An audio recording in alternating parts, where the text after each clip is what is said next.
Joseph's master took him and put him in prison. What a disappointment. So we're looking early in Joseph's life, and he had a dream, and then now he has another dream, and he told it to his brothers. Listen, he said, I had another dream, and this time the sun and the moon and the 11 stars were all bowing down to me. And how do you think that went over? How, it could go over if you went to your brothers and sisters when you were growing up and said, hey, guess what? Can you tell you about my dream? I had this dream where all the sun and the stars and the moon and everybody was bowing down to me.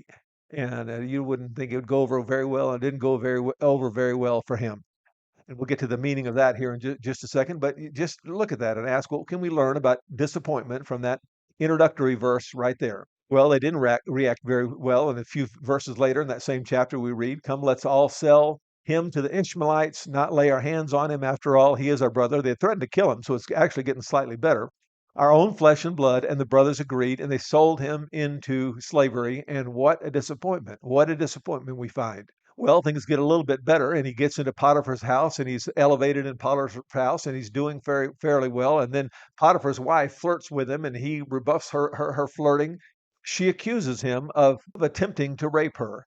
And then we pick up in verse 19 of chapter 39, when his master Potiphar heard this story, his wife told him, saying, this is how your slave treated me. He, Potiphar, burned with anger. Joseph's master took him and put him in prison. What a disappointment. Sold into slavery and now put into prison. What a disappointment. The place where the king's prisoners were confined. But while Joseph was there in prison, the Lord was with him.